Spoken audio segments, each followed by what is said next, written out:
तुषार्थ असता दशा अमृत सिंधु के सापड़े। तपस्वी अवधूत ते सद्गुरु मला भेटले।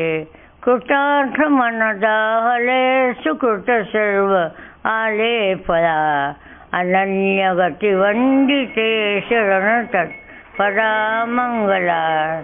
सदा पावनं जाह्नवी तीरवासं सदा स्वस्वरूपानुसन्धानशीलं सदा सुप्रसन्नं दयालु वरेयं शिवानन्दयोगीन्द्रमानन्दमूर्तिम्। ओ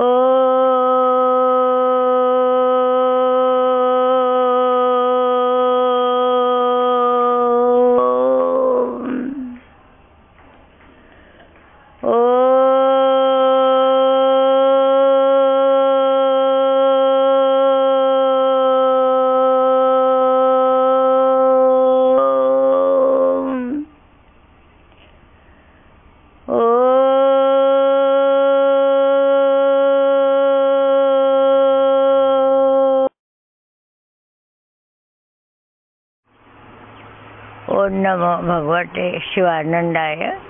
ओम नमो नारायणाय। अभी 16वां अध्याय प्रारंभ करते हैं। श्री ज्ञानेश्वर जी कहते हैं, मेरे जीवन का एक नया ही सूर्योदय हो गया है, जिसके उदय होते ही द्वैत रूपी कमलिनी अद्वैत रूप में खिल गई है।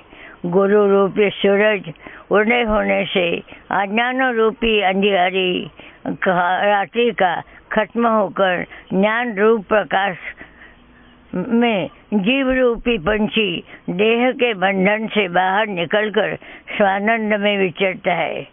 इस सूर्योदय से भ्रम का नाश होता है और योगी सावधान होकर आत्मानुभाव रूपी रास्ता तय करने लगते हैं। इसके प्रकाश से विवेक रूपी कमल खिलता है।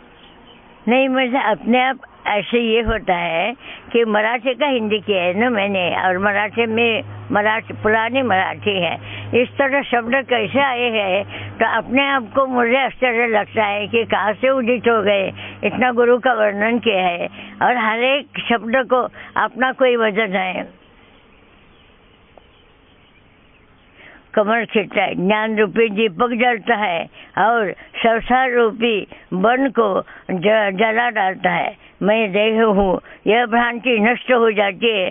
ज्ञान सूर्य आत्मस्वरूप आकाश का राजा होता है। उसके उदय होने से पूर्व पश्चिम मिराज के अधीन कुछ बाकी नहीं रहता। वह पुरुष सदैव प्रकाश की ही अनुभूति करता है। ऐसे स्वयं प्रकाशित मेरे गुरु निवृत्तिनाथ जी को प्रणाम करके यह गुरु स्तुति में रोक देता हूँ, क्योंकि ग्रंथ का विस्तार बढ़ रहा है। अन्यथा गुरु महिमा अगाधी है। ज्ञानेश्वर जी आगे कहते हैं, वास्तविकता से देखा जाए तो सब चीज़ों का ज्ञान नष्ट हो जाता है और कुछ भी वर्णन न करके मौन रहता है। यही उनकी स्तुति है।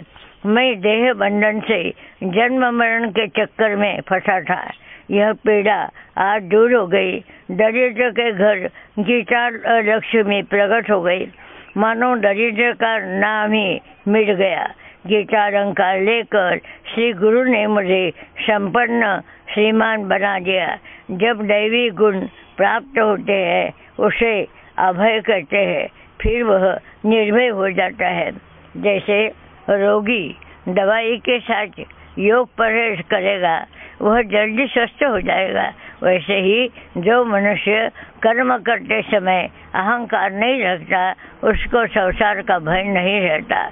जिस प्रकार नमक पानी को डुबाना चाहे तो खुद पानी में घुल जाएगा, उसी प्रकार अद्वैत भावना हो जाने पर भय का नाश हो जाता है। जिसको शुद्ध बुद्धि करते हैं उसकी पहचान यह है कि जैसे राख न जलती है न बुझती है, उसी तरह शुद्ध बुद्धि के पास न संकल्प और न विकल्प ही रहते हैं। फिर उस शुद्ध बुद्धि की ज्ञान भक्ति में से किसी एक मार्ग पर स्थिर करना चाहिए। जैसे कन्या बड़ी हो जाने पर उसका ब्याह करके दूसरे कुल में भेज देते हैं तो वह उसी कुल की हो जाती है। या समुद्र से मंथन करके लक्ष्मी जो निकली तो वह श्री लक्ष्मी विष्णु की बनकर रह गई। वैसे ही विकल्प रहित बुद्धि ज्ञान योग में स्थिर रहती है, ऐसा श्री कृष्ण जी ने बताया है। दान का तात्पर्य जिसे आवश्यकता हो उसे ही दान देना चाहिए, भले वह आपका शत्रु ही क्यों न हो। वृक्ष जिस प्रकार रास्ते पर चढ़ने वाले राही से अपने फल फूल पत्ते इत्यादि कुछ भी नहीं छुपा के रखता, वह अपना सर्वस्व अर्पण कर देता है। उसी प्रकार अपने सब संपत्ति जरूरतमंदों को दान देनी चाहिए, यही दान है। श्री कृष्ण जी कहते हैं, दान के बाद में दम के लक्षण सुनो। जिस प्रकार शस्त्र पकड़ने वाला शत्रु पर घात करता है, उसी प्रकार विषय और इंद्रिया उनका बड़ा ऐक्य रहता है। दम उसका वियोग करता है और इंद्रियों इन माध्यम से जो विषय उत्पन्न होते हैं उनका संकल्प ही नहीं होने देता। सब इंद्रिया प्रत्याहार से भयभीत कर देता है।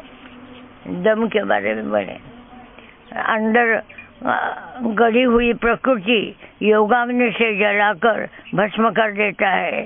शम दम व्रत का पूर्णतः पालन करता है। आप दम किसे कहते हैं, यह श्री कृष्ण अर्जुन को बता रहे हैं। ब्राह्मण क्षत्रिय वैश्य शूद्र सब लोगों को अपने अपने धर्म का पालन करना चाहिए, अपने अपने धर्मानुसार आचरण करना चाहिए। ब्राह्मण को सत्कर्म का आचरण करना चाहिए, शूद्र के लिए व्यास बंधन करना चाहिए, यही काफी है। दोनों का फल एक ही है।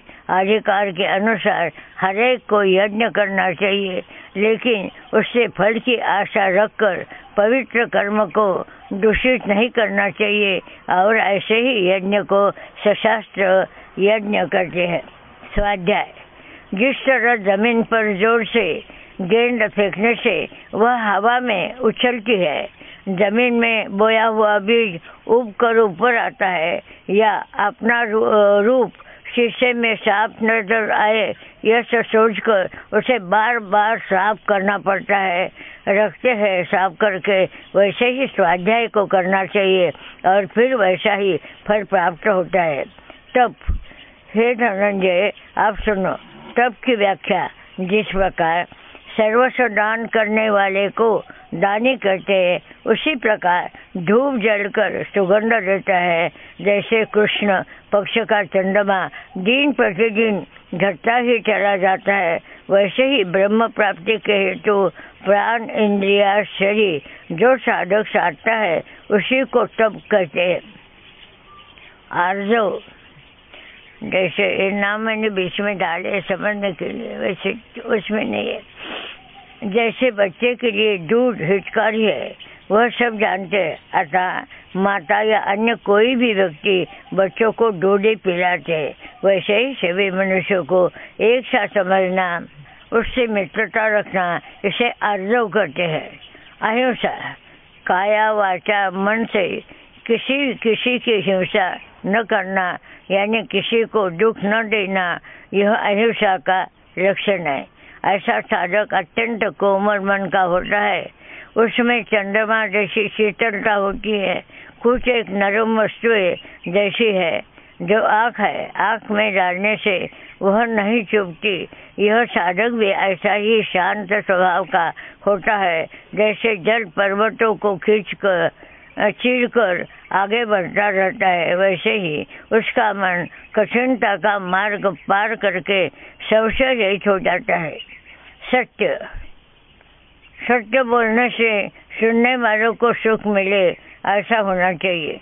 पारधी अर्थात शिकारी की दी हुई दावत जैसे हिरण के लिए विघातक होती है, ऐसा सत्य वचन नहीं होना चाहिए। उन्होंने विस्तार किया है वहाँ कि एक मरने के गति तक आ गया है, मतलब उसकी उम्र खत्म हो गई, वैद्य जानता है ये बचने वाला नहीं है, वो अगर पूछे कि मैं बचूंगा या मरूंगा, तो उनको बोलना चाहिए नहीं, ऐसे कोई बात नहीं, बच जाएंगे। तो ऐसे मतलब किसी समय जो झूठ और सत्य बोलना, उसका निर्णय बुद्धि से लेकर बोलना चाहिए।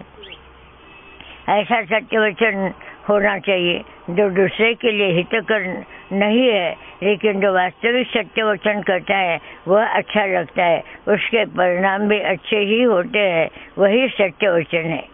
अक्रोधत्व, जिस प्रकार पत्थर के ऊपर पानी डालने से वह अंकुरित नहीं होता, रंभा का स्वरूप देखकर शुकदेव जी की तटस्थता भंग नहीं हुई, या जैसे भस्म में घी डालकर उसे जलाने में से भस्म में अग्नि उत्पन्न नहीं होती, उसी प्रकार कितने ही उपाय करने पर भी ऐसे साधक को क्रोध नहीं आता। त्याग, जैसे मृतिका का त्याग करने से घट का त्याग होता है, या तंतु त्याग देने से वस्त्र का त्याग होता है, बीज के त्यागने से वृक्ष का त्याग होता है, उसी प्रकार ज्ञानी जन मैं देह हूँ ऐसा भावना का ही त्याग करते हैं, अहम को मिटा देते हैं, इसलिए अपने आप सारे संसार का ही त्याग हो जाता है। ऐसे निरंकारी होने के लिए बहुत ही कठिन है, क्योंकि मनुष्य का जन्म ही अहंकार से हुआ है। जो वो विश्व में व्याप्त आत्मा में स्थित था, वहाँ उसको मन में ऐसे हो गया कभी ये आत्मा है बड़ी शक्तिशाली, वो बाहर निकल के अपनी क्रीड़ा करे, आत्मोल्लास करे, ऐसा करके वो वहाँ से अलग होता है। तो पहले अहंकार से ही ये घटित होता है, अर्थात अहंकार नहीं मिटता, बड़ा मुश्किल है। तो इन्होंने बोला है कि अहंकार अहम को मिटा देते हैं, तो इसलिए उसको संसार भी मिट जाता है, लेकिन अहंकार को त्यागना अत्यंत कठिन है और कार्य भी नहीं वो कर सकेगा, इसलिए पूरा अहंकार का त्याग हो भी नहीं पाता। अतः मेरा एक अनुभव बताऊँ आपको। शुरू में 4-5 साल हुए थे मेरे साधन करते समय, लेकिन जन्म जन्म की तपस्या थी, उनका मुझे तो बोध नहीं था पहले। लेकिन एक चांडालिन बड़ी 150 साल बड़ी भटकती थी अंधेरे में, और बहुत लोगों की हत्या करना, ये करना, बच्चों को गला दबा के मार देना, ऐसे कृत्य उसने किए थे। वो मेरे पास एक दिन आई और कहने लगी कि मैं आपके पास आई, तो मैंने बोला मुझे क्या करेगी, मैंने तुम्हें क्या बिगाड़ा है, तुम इतना डिजर्स कैसा किया कि मेरे पास पहुँच गई। वो बोली आप क्या कौन है, क्या है, मैं जान कर ही आपके पास आई, आप मेरा उद्धार करिए। तो मुझे बड़ा आश्चर्य लगा और मैं ये प्रश्न मेरे गुरुदेव के सामने रखा। तो स्वामी जी ने बोला कि अत्यंत पापी जो होता है उसका भी एकदम उद्धार होता है, क्योंकि वो भोग के सारे भोग उसके खत्म हो जाते, तो उससे उद्धार होगा। तो तुम करो। और ये पूरी मुक्ति को पहुंच गई, और मुक्ति का विधि मुझे मतलब जो उनका शरीर पूरे तेज में परिवर्तित हो गया, वो मैंने देख के मुझे अपने पर थोड़ा सा गर्व हो गया कि मैं इतनी सी साधन करके एक ऐसी चांडालिन को मुक्ति दे दी। 2-3 दिन अपने मन में ये मेरा, तो ये प्रश्न मैंने मेरे गुरु बंधु स्वामी चिदानंद से सामने रखा। मैंने कहा स्वामी जी ये मुझे नहीं होना था, लेकिन हो गया। मैं जानती हूँ कि ये सारा गुरु कृपा के होता है, लेकिन जो मेरे माध्यम से हुआ इसीलिए मुझे थोड़ा 2-3 दिन गर्व रहा। तो ऐसा नहीं होना चाहिए, तो क्या करना चाहिए? तो उन्होंने अकेले कहा कि आपको लगता है वो ठीक है, आपको सोचना चाहिए और ये गर्व को हटाने से हार भी जाएगा, लेकिन पूरा अहंकार अगर इंसान त्याग दे तो इंसान जिंदा भी नहीं सकता, क्योंकि अहंकार हमारे जन्म का मूल है। लेकिन तब मैं धीरे धीरे समझ गई कि किस चीज़ का अहंकार होना चाहिए। हाँ, कई अहंकार हमें ऐसे होना चाहिए कि जैसे मुझे गुरु प्राप्त हुआ और मेरे गुरु विराट स्वरूप है, ये मुझे अहंकार है। और जो मुझे सम्मान जहाँ मिलता है, ये गुरु ने लगाई हुई मोहर है मेरे ऊपर, ये मुझे अहंकार है। और ऐसा भी अहंकार है कि मेरे जैसे गुरु घर आके जिन्होंने मुझे खीर खिलाई, ऐसे गुरु जगत में किसी को नहीं मिलेगा, ये भी एक बड़ा अहंकार है। तो ऐसे अहंकार को हमारे गहने समझ के पास रखना कोई मुझे लगता है शास्त्र शुद्ध ही होगा, शास्त्र विरुद्ध नहीं होगा, ऐसे में मुझे लगता है। तो आप लोग भी अहंकार जब उठता है, हर एक इंसान को उठता है अपने बुद्धि के लिए, अपने काम के लिए, किसी बात में, पैसे के लिए, तो उसी के उसी दिन उसी टाइम यही करना चाहिए कि ठीक है हमने पैसे कमाने की कोशिश की, लेकिन यश देने वाला एक और है, वो देता है तभी हमें मिलता है। वहाँ के वहाँ ताला लगा दिया तो अहंकार रूप बदल जाते है। श्री अर्जुन पूछते हैं, प्रभु शांति के क्या लक्षण होते हैं? तब श्री कृष्ण जी कहते हैं, ध्यान से सुने, बता रहा हूँ। जो पूर्ण ज्ञानी है उसके लिए ज्ञान और ज्ञाता का भेद नहीं रहता, उसका उनके पास लय हो जाता है, वह शांति प्राप्त हो जाती है। जैसे प्रलय काल में जल बढ़ने से सारा जलमय होकर नष्ट हो जाता है या स्वस्वरूप में लय होकर रह जाता है, फिर वह कहाँ से उदित हुआ होगा, कहाँ नष्ट हो गया पता नहीं चलता। वैसे ही सब विकार, सब रुचियाँ उसके यहाँ समाप्त हो जाती है और शांति का साम्राज्य फैल जाता है। ऐसे ज्ञानी अपने गुणों से, सगुणों के प्रभाव से दुर्गुण दूर करते हैं। वह दूसरे के पाप कर्म का उच्चारण नहीं करता, न उसे भला बुरा कुछ करता ही है और न ही उसे कनिष्ठ समझता है। उसे अपनी योग्यता प्रदान करने का उसका हेतु रहता है। आगे कहते हैं, ज्ञानेश्वर जी ने इतने अलग अलग उत्तम उदाहरण देके इस गीता का विस्तार करके मानो छोटा छोटा कवर करके अनजान बच्चों को खिला रहे, ऐसा मालूम होता है कि एक शब्द उनका पढ़कर और समझाने की विधि देखकर। सूर्य के उदय होते ही कमल खिल जाते, वृक्ष बेलों पर बहार छा जाती है, लेकिन सूर्य उनका आनंद लिए बिना ही आगे बढ़ता जाता है। लक्ष्मी जी के प्राप्त हो जाने पर भी भगवान विष्णु तटस्थ रहे, उसी प्रकार ज्ञानी लोग यह लोग और परलोक उनके चाकर बने रहना स्वीकार करते हुए सब भोगों का त्याग करते हैं। इससे ही अलिप्त अलोलुपता कही जाती है। माधव जैसे जलचर को जल प्रिय है, पंछी को आसमान, माता को अपना पुत्र प्रिय होता है, वैसे ही ज्ञानी को सारा जगत ही प्रिय हो जाता है। तेज ईश्वर प्राप्ति के लिए जिसने ज्ञान मार्ग अपनाया है उसे धर्म की कमी नहीं है। जैसे पवित्रता श्री पति की मृत्यु के बाद चिता में पति के साथ जलने के लिए प्रवेश करने का दुखद और भयंकर काम करती है, वैसे ही आत्म प्राप्ति की लालसा में ज्ञानी करते हैं। उन्हें विषय विष समान लगते हैं, उन्हें शास्त्रों के आडंबरों की आवश्यकता या अड़चन नहीं होती। महासिद्धि भी उनका मार्ग रोक नहीं सकती। शौच जिस तरह सांप बर्तन में गंगा जल डाल दे तो वह शुद्ध होता है, जिससे मन में शौचन नहीं, जो निष्कपट है, जिसका मन गंगा जल जैसा सदैव साफ है, उसे शौच कहा जाता है। पवित्र और अपवित्र दोनों को अलग करना, जैसे दूध में मिलाओ पानी को राजहंस निकलता है, वैसे योगी की स्थिति होती है।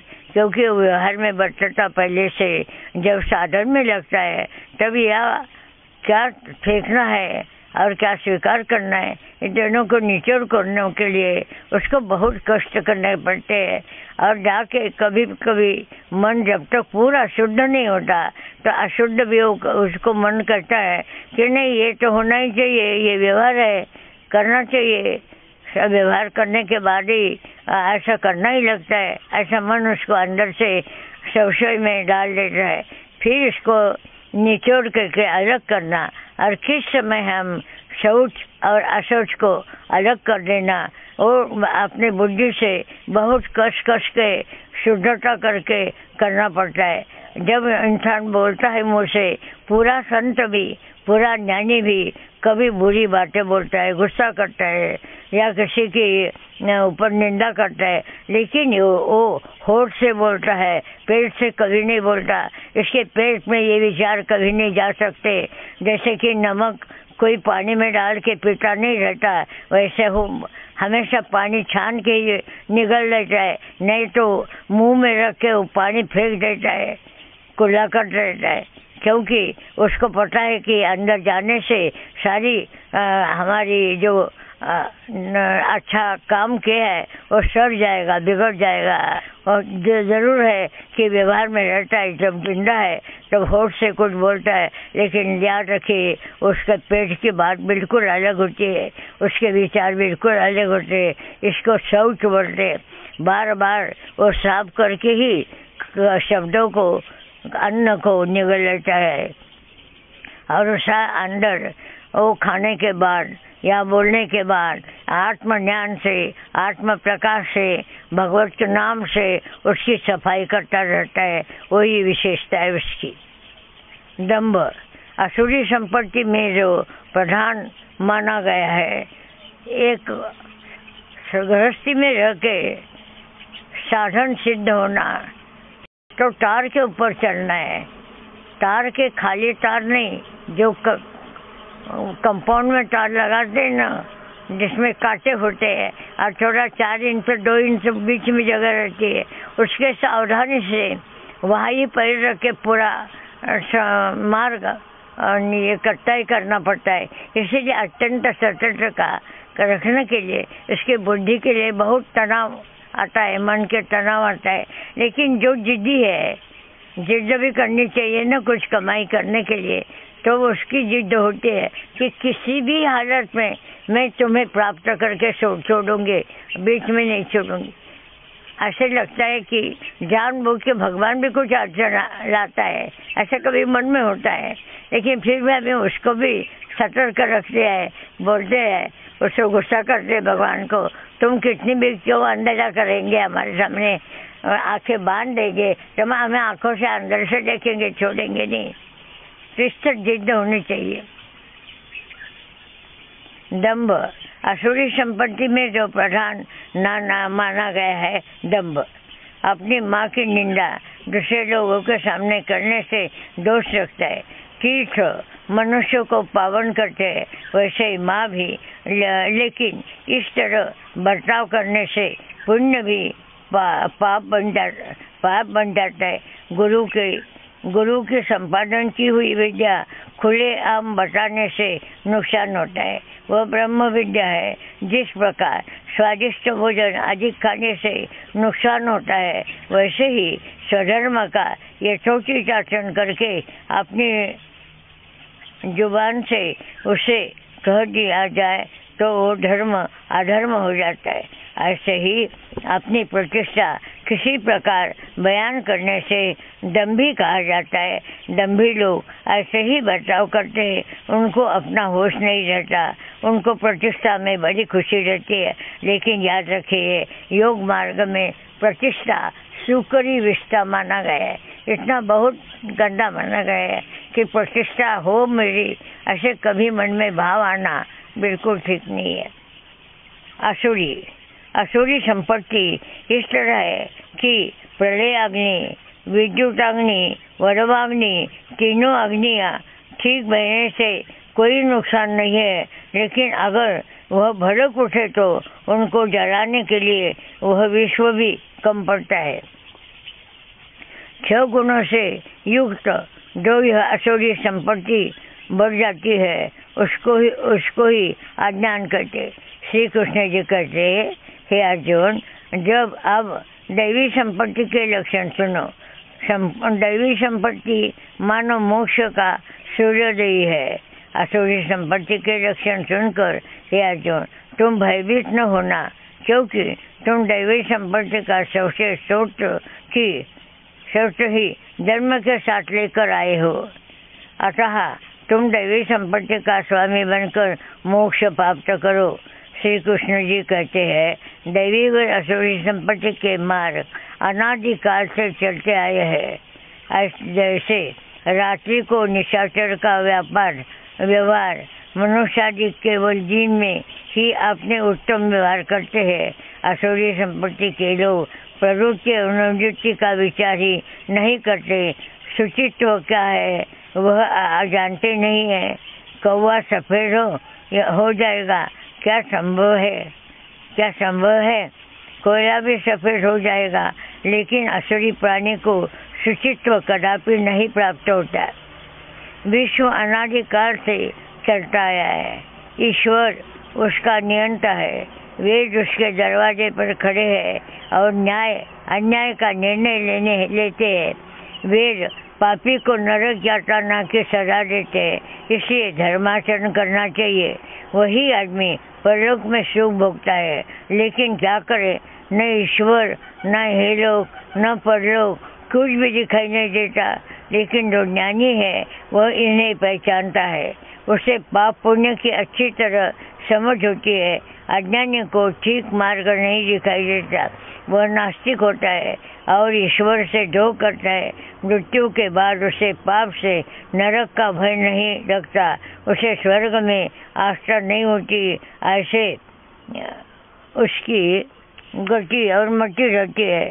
श्री कृष्ण जी अर्जुन से कहते हैं, ऐसे लोग विषयों के कीचड़ में फंसकर अनेक योनियां भोगते हैं। अशुद्ध बीज बोने से अशुद्ध ही फल मिलता है। यह लोग पापों के कीर्ति स्तंभ होते हैं।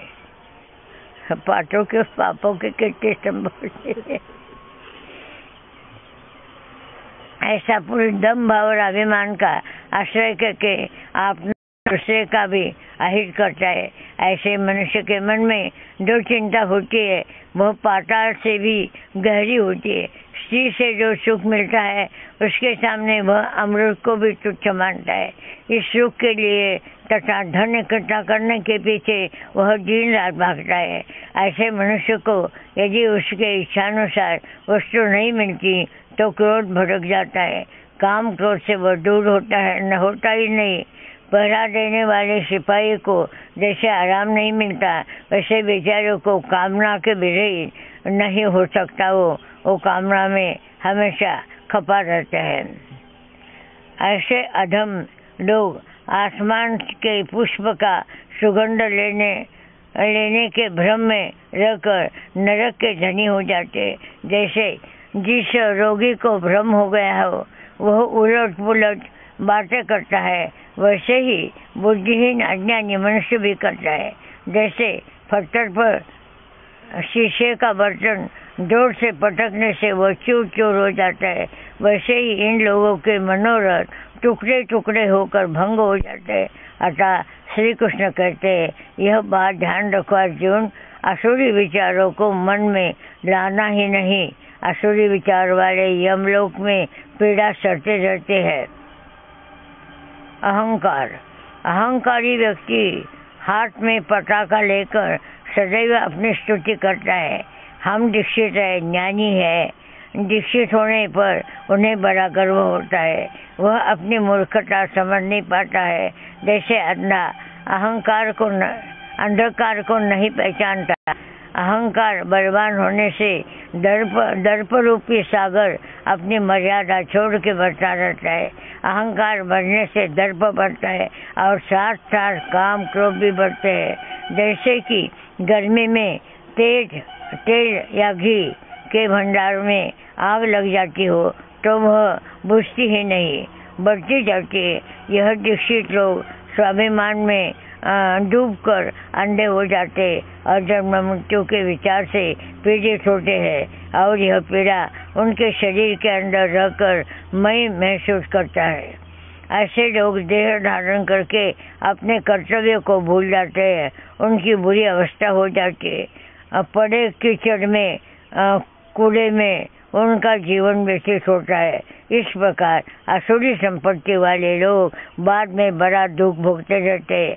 ऐसा व्यवहार देखकर पाप भी उससे गुणा करता है। सारे जगत की निकृष्ट अवस्था भोगकर यह जीव तामस योनि में जन्म लेते अहंकार, गर्व, काम, क्रोध, लोभ, मोह से पाप की खेती ही तैयार हो जाती है। यह लोग मानो दुख का अनुभव, दुख का मार्ग बताने वाले मार्गदर्शक ही बन जाते। यह समझकर उनका मार्ग त्यागना चाहिए। धर्म, अर्थ, मोक्ष यह बातें तब करनी चाहिए जब काम, क्रोध, लोभ इन तीनों को त्याग दिया हो। जब तक काम, क्रोध और लोभ अंतःकरण में वास करते हैं तब तक कल्याणकारी बातें सुन भी नहीं सकते।